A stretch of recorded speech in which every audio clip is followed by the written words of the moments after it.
The letter says the harvest was plentiful. That's wonderful news. It gives us hope. It truly does. Subscribe to Wild West Soul Stories. Hit the bell, like, comment, and share. Thanks for watching.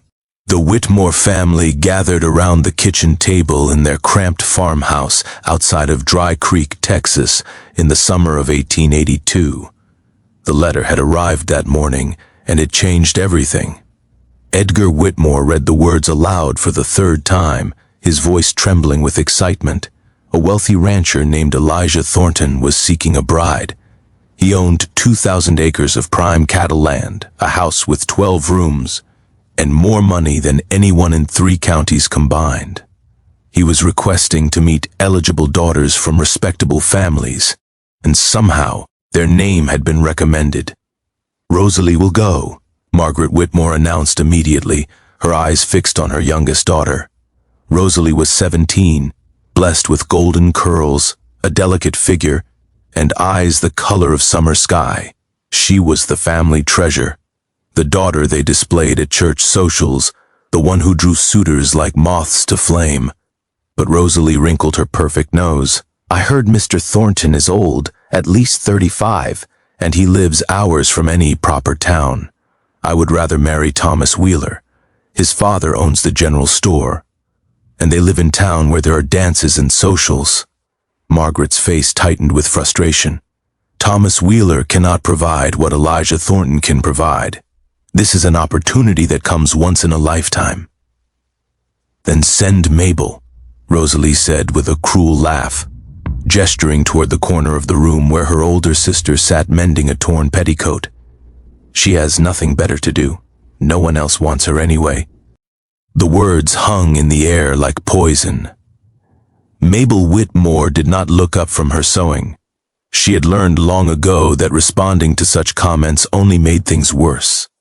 At 23, she was considered firmly on the shelf. Her face was plain, scattered with freckles that no amount of lemon juice had ever faded.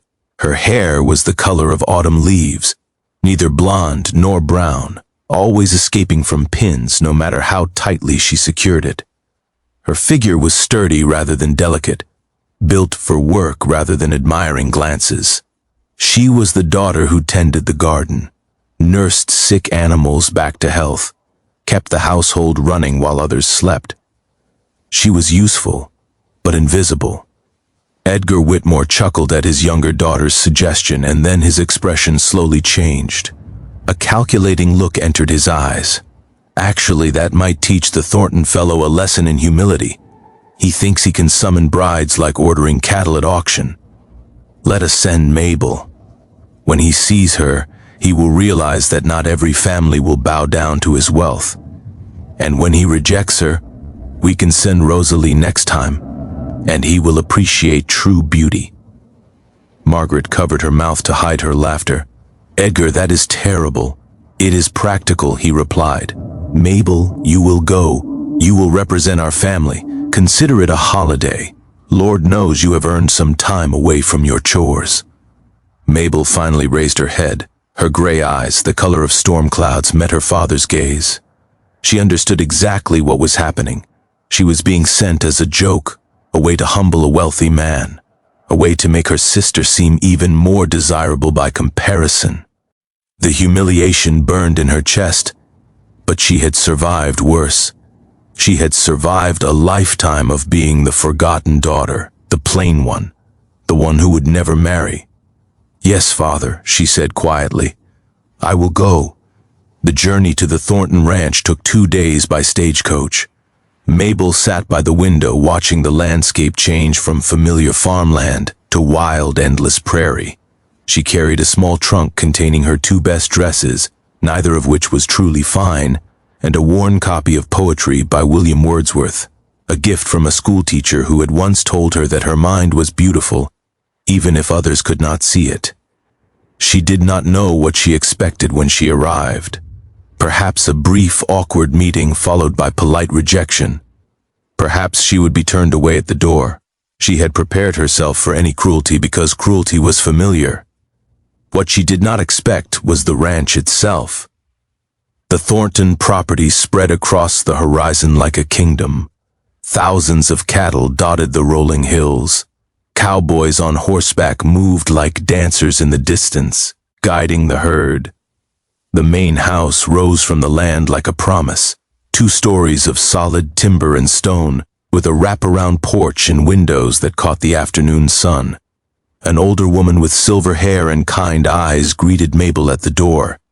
Her name was Eleanor, and she explained that she was the housekeeper who had helped raise Elijah after his mother passed when he was young. "Mr. Thornton is out checking the far pastures," Eleanor said, studying Mabel with what seemed like approval. "He will return before supper. Let me show you to your room. You must be exhausted from your journey." The room was larger than the entire sleeping quarters Mabel shared with Rosalie back home. Fresh flowers sat on the windowsill. The bed was covered with a quilt so beautiful that Mabel was afraid to touch it. "This cannot be right," she whispered.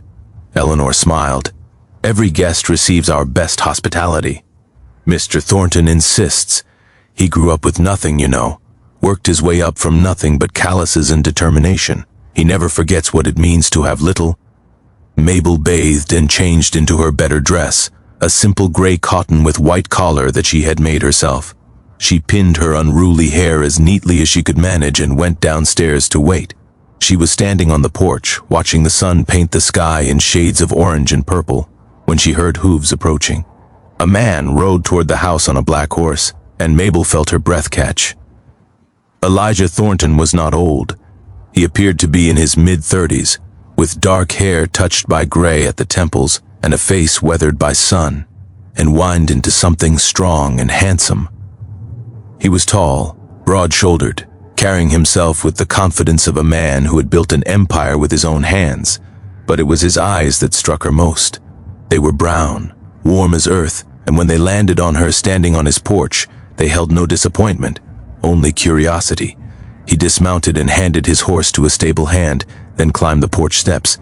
"You must be Miss Whitmore." Mabel curtsied clumsily. "Yes, sir. Mabel Whitmore.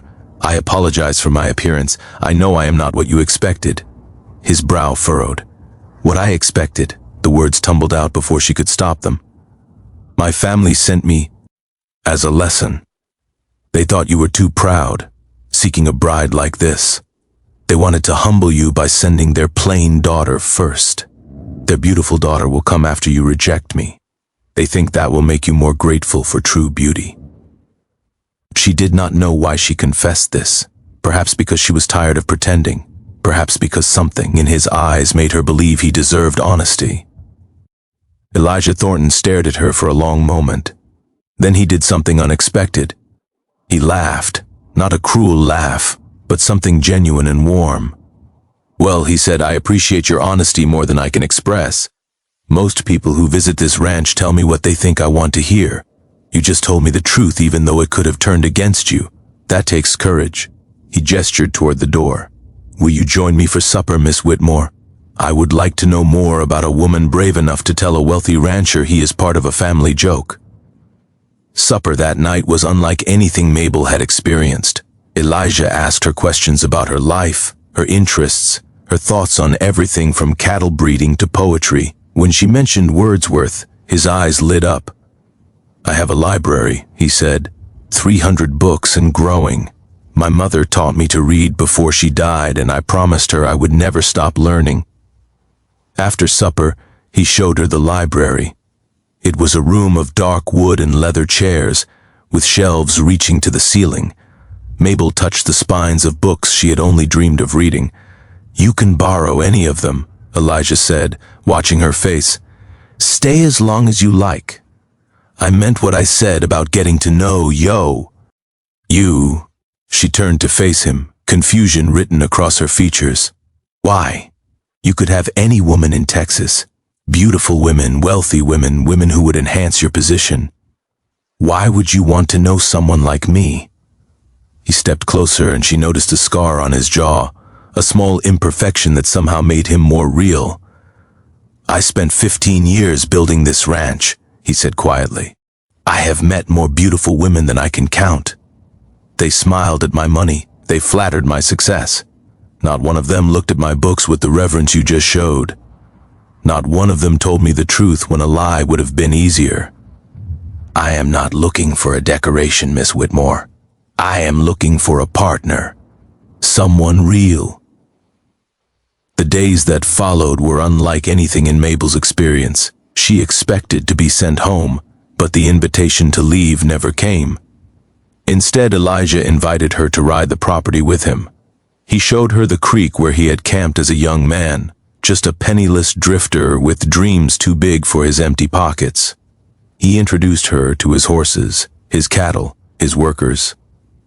He treated her opinions as valuable, asking what she thought about decisions large and small. She discovered that he was kind to his workers, paying fair wages and providing good housing. She learned that he supported the schoolhouse in the nearest town and had paid for 3 young men to attend university. She saw him kneel in the mud to help a cow deliver a difficult calf, ruining his good boots without a moment of hesitation. And slowly, something impossible began to happen. Mabel began to hope. 3 weeks into her stay, a letter arrived from her father. Edgar Whitmore, D., demanded her immediate return. The joke had gone on long enough. Rosalie was now prepared to meet Mr. Thornton. Mabel read the letter in her room, tears streaming down her cheeks. She had been foolish to believe this could last. She was still the ugly daughter, still the joke, still the one meant to be rejected. Whatever kindness Elijah had shown her was surely just politeness. When he met Rosalie, he would see what true beauty looked like. She was packing her trunk when a knock came at her door. Elijah stood in the hallway, his expression troubled. "Eleanor told me you are leaving." Mabel wiped her eyes quickly. "My father has summoned me home. He wishes to send my sister instead. She is everything I am not, Mr. Thornton. Young and beautiful and charming. You will prefer her." "Everyone does." Elijah entered the room and closed the door behind him, which was improper, but Mabel found she did not care about propriety anymore. "I have something to say," he stated, "and I need you to hear all of it before you respond." She nodded, clutching a folded petticoat against her chest like armor. "When I was 17, I was so poor that I ate once a day if I was lucky," he began. "I worked for ranchers who treated me worse than their animals. They called me trash, told me I would never amount to anything. I learned something valuable in those years. I learned that the people who judge others by appearance are usually hollow inside. I learned that true worth has nothing to do with beauty." He moved closer, and Mabel could see her own reflection in his dark eyes. "I have watched you for 3 weeks, Mabel. I have seen you comfort a sick horse through the night. I have heard you discuss poetry and philosophy with more intelligence than any scholar I have met. I have watched you treat every person on this ranch, from Eleanor to the lowest stable hand, with identical respect. I have seen your heart, and it is the most beautiful thing I have ever encountered." Tears spilled down her cheeks again, but she could not look away. "I do not want your sister," he said firmly. "I do not want beauty that fades or charm that performs for an audience. I want you. I want to wake up beside someone real. I want to grow old with someone who challenges my mind and shares my values. I want to build something meaningful with a partner who understands that life is about more than appearances." He took her hand, and his palm was warm and calloused from years of honest work. "Will you stay, Mabel? Not as a guest. As my wife, will you marry me and help me make this ranch a home?" Mabel could not speak. 23 years of being overlooked, dismissed, ridiculed, and ignored. 23 years of believing she would die alone, because no man could ever want someone as plain as her. And now this man, this wonderful, impossible man, was looking at her like she was precious. "You barely know me," she whispered. "I know enough. I know you are honest and kind and intelligent. I know you love books and animals and helping others. I know that 3 weeks in your company has brought me more joy than 3 years of solitude. The rest we will learn together if you let me." She looked around the room, at the beautiful guest quarters, at the life she had never dared to dream could be hers. "Yes," she said, and the word felt like breaking free from chains she had worn her entire life. Yes, I will marry you. Elijah pulled her into his arms, and she fit against him perfectly, like she had always belonged there. The wedding was small and beautiful, held on the ranch property beneath a sky so blue it hurt to look at it. Eleanor cried happy tears. The ranch hands cheered. Mabel wore a dress of cream silk that Elijah had ordered from San Antonio, and for the first time in her life, she felt beautiful. Her family did not attend. Edgar Whitmore had sent a furious letter declaring that Mabel had stolen what rightfully belonged to her sister. Rosalie had reportedly taken to her bed with hysterics upon hearing the news. Margaret had written separately, demanding to know what witchcraft Mabel had used to bewitch a wealthy man. Mabel burned the letters without responding. Some wounds were too deep to heal, and some family members were better loved from a distance. Years passed on the Thornton Ranch. Mabel and Elijah built a life rich with love and purpose. They expanded the library until it held over 1,000 books. They established a school on the property for the children of workers. They raised 3 children together. Each one taught that kindness mattered more than beauty and character was worth more than gold. One evening, when they were both gray-haired and slower than they used to be, Mabel found Elijah sitting on the porch watching the sunset. She settled into the chair beside him, their hands finding each other as naturally as breathing. "Do you remember the day I arrived?" she asked. "Every detail," he replied. "You stood right there on this porch and told me your family had sent you as a joke. That was the moment I knew you were special." Mabel smiled, her eyes crinkling with decades of happiness. "They thought they were teaching you a lesson. They never imagined the lesson was for them." Elijah lifted her weathered hand to his lips and kissed it gently. "They sent me their ugly daughter, and I received the greatest treasure of my life. I would thank them if they had the grace to accept it." The sun sank below the horizon, painting the sky in colors that reminded Mabel of her first evening here. So much had changed since then. The ranch had grown. Their family had grown. Their love had deepened into something so profound that words could not contain it. She was no longer the ugly daughter. She was Mabel Thornton, beloved wife and mother, partner and friend. She was finally home, and in the golden twilight of their years, surrounded by everything they had built together, Mabel understood that true beauty had never been about faces or figures. It was about hearts brave enough to stay open despite every wound. It was about souls willing to see past surfaces to the treasure underneath. She had been seen. She had been chosen. She had been loved forever.